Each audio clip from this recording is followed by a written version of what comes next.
pedo, cachorros? ¿Cómo es?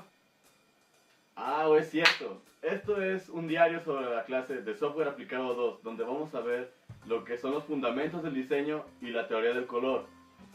Como pueden ver, en la clase de software nos dejan hacer un diario y yo me ofrecí para poder hacer este. Desde el 19 de septiembre y empezamos con fundamentos del diseño. Para comenzar con los fundamentos de diseño, hay que recordar tres simples cosas. Que el diseño es la información de lo que se va a comunicar.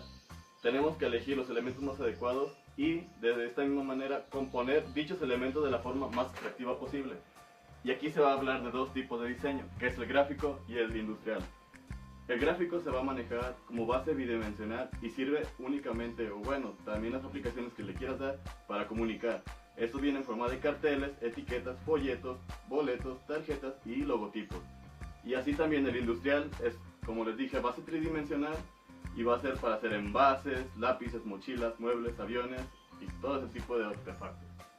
Muy bien, comencemos con la sintáctica visual. En el código del diseño gráfico, los signos gráficos son de dos tipos, que son las palabras escritas del lenguaje verbal que componen habitualmente cualquier mensaje escrito y los signos estrictamente visuales. El lenguaje visual es la base de la creación del diseño y es la gramática del lenguaje visual.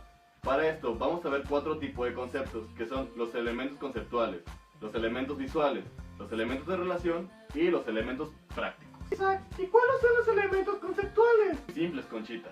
Son el punto, la línea, el plano y el volumen. El punto. Este indica posición, no tiene largo ni ancho, no ocupa una zona en el espacio. Es el principio y fin de una línea y es donde dos líneas se van a juntar. La línea. Cuando un punto se mueve, su recorrido se transforma en una línea. El plano es el recorrido de una línea en movimiento. Este tiene que ir en una dirección distinta a la suya intrínseca y así se va a convertir en un plano. El volumen. El recorrido de un plano en movimiento es en una dirección distinta a la suya intrínseca, se va a convertir en un volumen. Oye, maestro, ¿y cuáles son los elementos visuales? Muy simple de responder. Cuando los elementos visuales se materializan, se vuelven visuales. Serán la forma, la medida, el color y la textura. La forma es cualquier cosa que tenga una base y una altura. Un espacio cerrado por líneas y superficies hace que un cuerpo se diferencie de otro. Orden de tres figuras primitivas que nos enseñaron desde el preescolar, que son el cuadrado, el círculo y el triángulo. Oye, despacio, cerebrito. De esta manera podemos componer infinidades de figuras, ya sean medio círculos, con un triángulo, un rectángulo, con un medio triángulo, etc. La medida es hablar del tamaño de las figuras, resulta ser relativo cuando se compara. Cuando se habla del color, una forma se distingue de sus cercanías por medio del color, ya sea como la bandera de Japón, por decir un ejemplo. Cuando hablamos de símbolo, no estamos hablando del grupo musical, sino del signo que representa algo abstracto, ya que es la imagen de una cosa, es decir, lo que significa la imagen. Y la textura finalmente es esa piel, ese rosor, esa forma que se puede sentir por fuera. Sin embargo, cuando hablamos de elementos visuales, es el aspecto externo que representan las superficies de las formas y nos informan del material de que están hechas. Pues conociendo esos parámetros, podemos identificar que el diseño usa el lenguaje visual de manera positivo, caído, elevado, estable, inestable, de frente, detrás, grueso, delgado, suave, rugoso, opaco, transparente, llegando, alejándose. Recordemos también que los elementos visuales son la materialización de los elementos conceptuales. Tener mucho cuidado en eso. El diseño es un proceso que consiste en crear partiendo de información general a detalles específicos. A continuación les presentaré lo que son los principios de composición y tipografía. Comenzamos con lo que es la composición. La composición es adecuar distintos elementos gráficos dentro de un espacio visual que previamente habremos seleccionado, combinándolos de tal forma que todos ellos sean capaces de poder aportar un significado para transmitir un mensaje claro a los receptores de este mismo. También hablaremos de distintos elementos que componen la composición. que conforman la composición. Comenzaremos hablando con lo que es el equilibrio. Existen dos tipos de este: el equilibrio simétrico, el equilibrio asimétrico. Estos se pueden diferenciar de pesos mediante una línea, y los puede hacer de una manera regular o irregular, como se ve en las siguientes imágenes. Para de contraste, podemos usar el original, el contraste de tono y saturación, y para esto todo se va a utilizar lo que son la composición de los colores. El contraste se define como la diferencia relativa en la intensidad entre un punto de una imagen y sus alrededores. Un ejemplo simple es el contraste entre un objeto de brillo constante sobre un fondo de un brillo constante también. Si ambas superficies tienen un mismo brillo, el contraste será nulo. Énfasis, como su nombre lo dice, hace que los elementos sobresalgan o sean vistos en primera instancia. Balance, que va relacionado con el equilibrio, es el peso distribuido uniformemente. El ritmo es el patrón creado mediante la repetición de elementos con alguna variante. Para extenderles un poco la composición, también tengo que hablar de la ley de tercios. Ley de tercios. En las artes visuales como en la pintura, fotografía y diseño, la regla de los tercios es una forma de composición para ordenar objetos dentro de la imagen. Esta regla divide una imagen en 9 partes iguales, utilizando dos líneas imaginarias paralelas y equiespeciadas de forma horizontal, y dos más de las mismas características de forma vertical, y recomiendo utilizar los puntos de intersección de estas líneas para distribuir los objetos de la escena. La regla de los tercios se usa con frecuencia en todo tipo de escenas como retratos, paisajes y bodegones. Y si quieren, pueden revisar los banners de las escuelas de la UDG y se van a dar cuenta que también lo usan en este tipo de elementos. También esta ley es muy usada en las campañas políticas. ¡Terremoto! ¡Terremoto!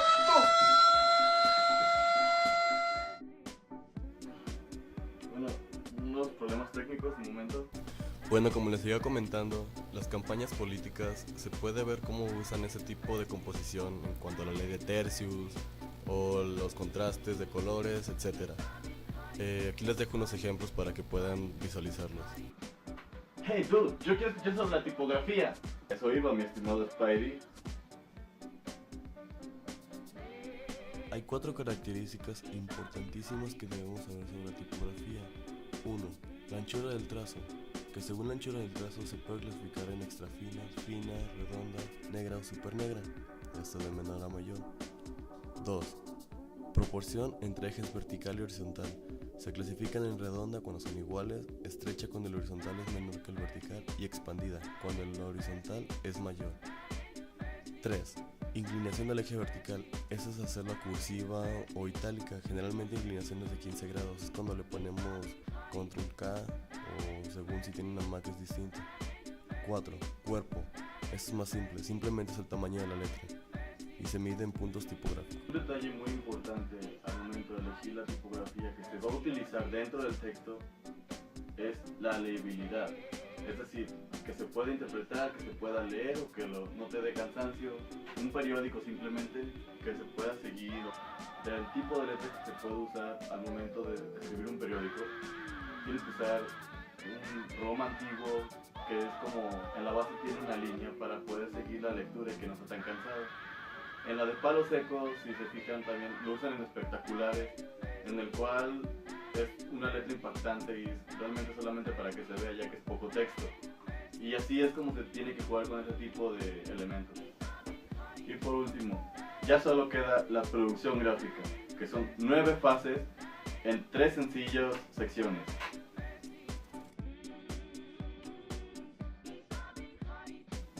La primera sección, que es la fase de ideación, conlleva la fase estratégica y la fase creativa.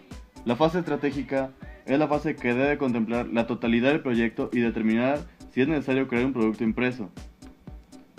La fase creativa trata del desarrollo del diseño. En ella se determina cuál es el mensaje del trabajo y cuál es la mejor forma de comunicación con el usuario final. También en esta fase existen una serie de cuestiones que ayudan a concretar el proyecto, como qué producto impreso debe diseñarse o qué debe decir. En la segunda sección tenemos lo que son la producción de originales y la producción de imágenes. Hablando de la producción de originales, esta fase incluye la realización de originales o artes finales, la digitalización y la maquetización de cada página. Para ellos es necesaria la adquisición de fotografías y el escaneado de imágenes. En la producción de imágenes, las imágenes son fotografiadas y reveladas, y después escaneadas y enviadas al ordenador para su edición. Son convertidas a CMYK y adaptadas al proceso de impresión específico. Chicos, en esta etapa es donde tienen que tener mucho cuidado, ya que pueden encontrarse con situaciones de plagio. No lo pueden hacer con la misma intención, sin embargo, muchas empresas se pueden dar cuenta de que están usando sus imágenes de una manera ilegal y podrían atorarlos. Si no, pregúntenle en el caso de CUSEA, que tuvo un chavo por plagio también. La tercera y última sección conlleva a 5 nuevos elementos, empezando por salidas y rasterizado, que la salida de textos, imágenes y originales digitalizados se pueden obtener en soporte, película o papel. Esas salidas pueden realizarse en copias de impresoras, películas, transparencias o papel. Las pruebas finales. Para poder apreciar cómo será el producto final impreso, se realiza una o varias pruebas de preimpresión. Este paso es importante en el proceso de producción porque constituyen la última oportunidad para comprobar el material e introducir cambios. La plancha e impresión. Aprobadas las pruebas, pueden producirse las placas que se utilizarán para la impresión. Los manipulados o postproducción. Tras la impresión, el producto se somete a algún tipo de acabado con visitas. ¡Fox! ¡Ponme atención! Perdón. Como seguía diciendo, los manipulados o postproducción, dependiendo del tipo de acabado que se desee, se pueden realizar trabajos de cortado, plegado, alzado, cosido, grapado, laminado, barnizado, etc. Y por último, distribución. La distribución es el último paso del proceso de producción gráfica. En esta fase el producto impreso es distribuido a los usuarios finales. Y así es como terminan de hacer todas las publicidades. Y caminando por la calle te puedes encontrar con dípticos, trípticos, letreros, pósters, carteles espectaculares anunciando partidos políticos, haciendo calcomanías, haciendo publicidad y basura en la ciudad, gastándose todos nuestros impuestos, esos hijos de la...